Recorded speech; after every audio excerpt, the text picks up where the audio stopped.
Muito bem. Agora vamos dar início às nossas atividades sobre as transformações das substâncias. Então, Ana 1 está falando sobre as transformações químicas e as transformações apenas físicas. Então, leia o nome das transformações listadas a seguir e escreva Q para as transformações químicas e F para as transformações físicas. Por exemplo, corte de tecido.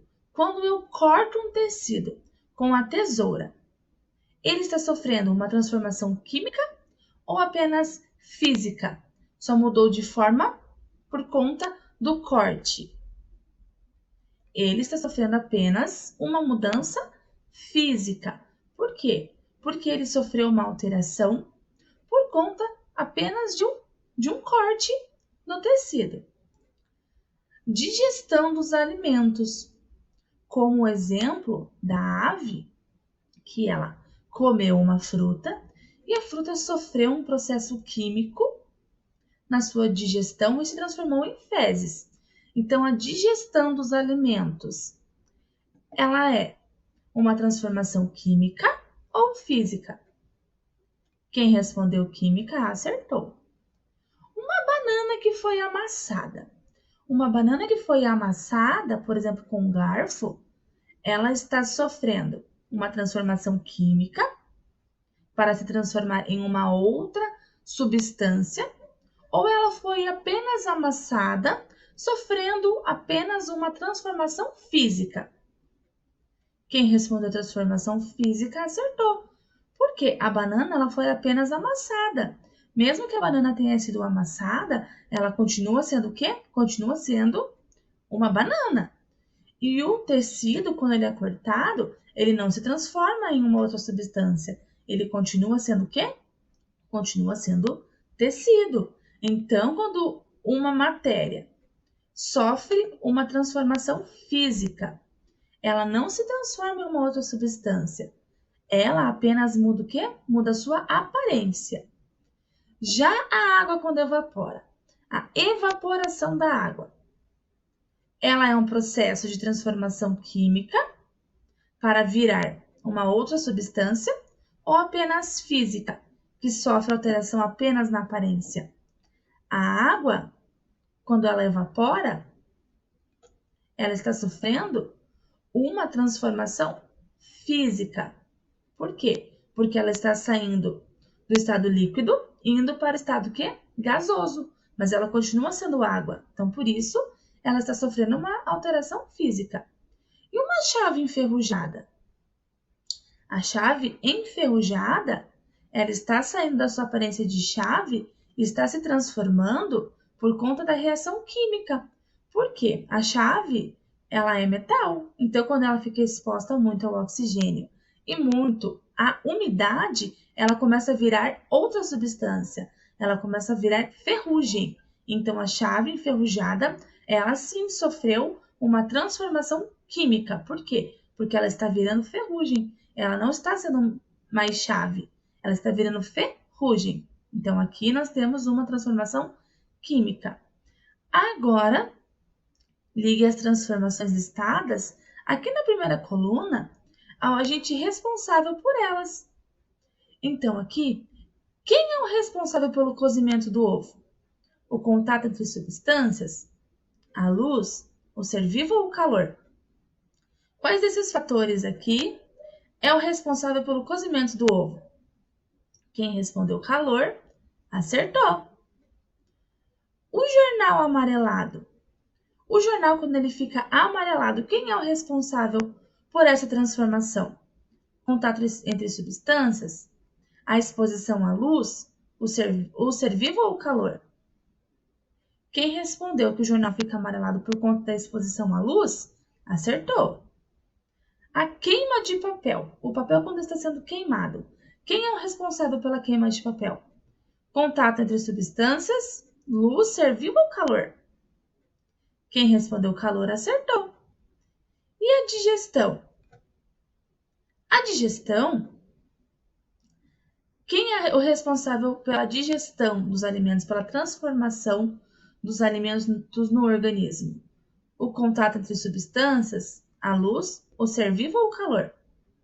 Quem respondeu o ser vivo acertou. O bicarbonato de sódio e o vinagre, eles são mistura do quê? De duas substâncias. Então, aqui eles estão se transformando por conta do contato entre substâncias. Então, aqui eles vão formar outra substância. Então, aqui eles estão tendo uma transformação química. Essas transformações que nós acabamos de citar são químicas, quando se transformam em outras substâncias, ou físicas? São transformações químicas, pois as substâncias que compõem os materiais, eles se transformaram, apresentando mudanças em suas características. Já aqui na 3, a imagem ao lado mostra um tecido manchado pelo uso de um produto de limpeza, que contém cloro em sua composição. O cloro é uma substância que altera a tinta que colore as roupas. Então, por isso que o cloro não pode ser usado em roupas coloridas. Por quê? Porque ele tira a tinta do tecido. Então, o cloro pode ser usado apenas em roupa branca. A transformação da tinta no tecido é química ou física? A transformação é química, pois a alteração da cor da tinta indica uma mudança na característica dessa substância. O cloro em contato com o tecido colorido, ele está alterando o que? A substância do tecido. Então, aqui, nós temos uma transformação química.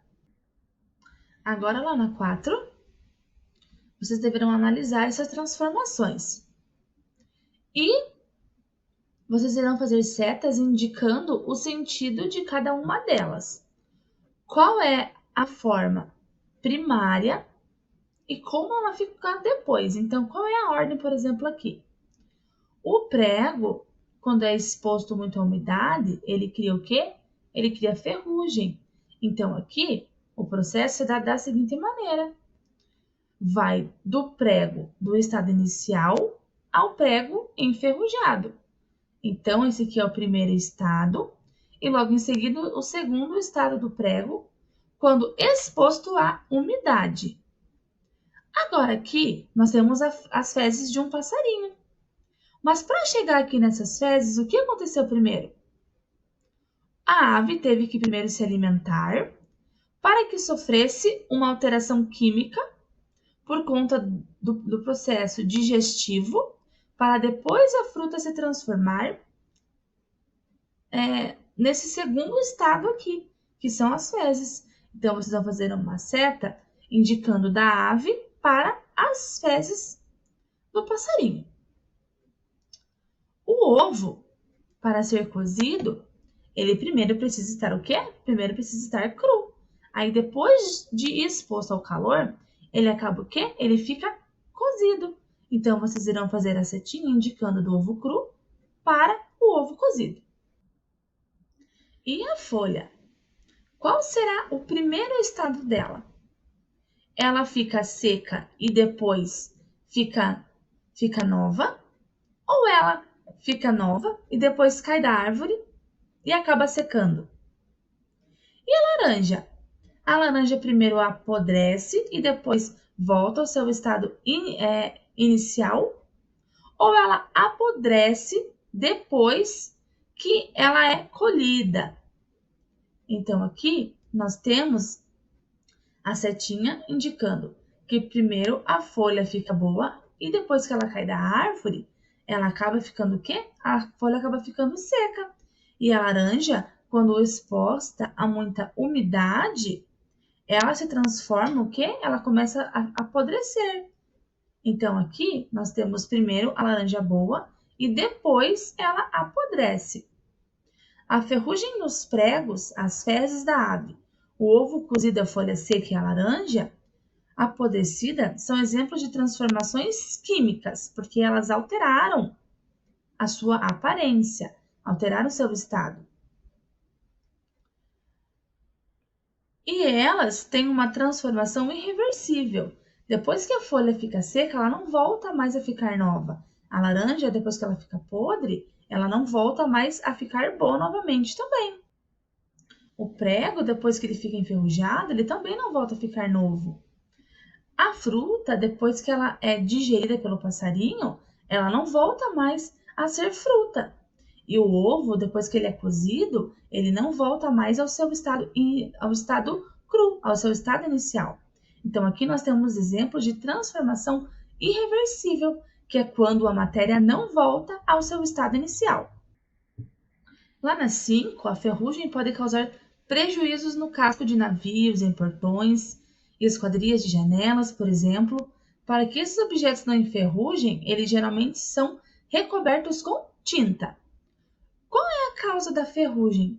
Por que o ferro e o metal eles enferrujam? Quando eles são expostos ao quê? O contato do ferro com o oxigênio e a umidade do ar. Então, quando o ferro ele é exposto ao oxigênio e a muita umidade, ele acaba o quê? Ele acaba enferrujando. Como o uso da tinta evita a ferrugem? A tinta impede o contato do ferro diretamente com o ar. Assim, nem o oxigênio, nem a umidade podem realizar essa transformação, ou seja, a tinta ela evita que o ferro ele crie ferrugem. Por quê? Porque ela impede o contato do ferro diretamente com o ar. A formação da ferrugem é um exemplo de transformação reversível ou irreversível? Será que depois de enferrujado o portão pode voltar a ficar novo?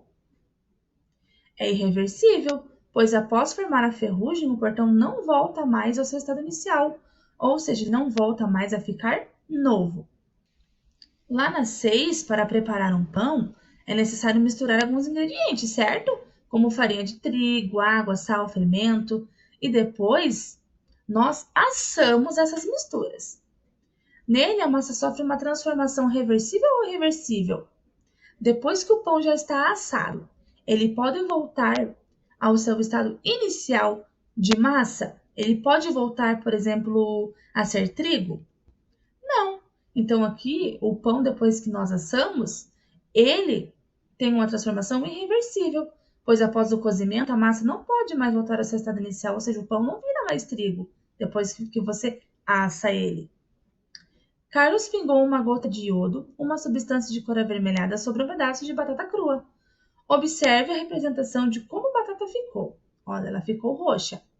Descreva o que aconteceu indicando a cor que o iodo apresentou ao entrar em contato com a batata. Ao entrar em contato com a batata, o iodo que era vermelho passou a apresentar a cor roxa, indicando que ocorreu uma transformação.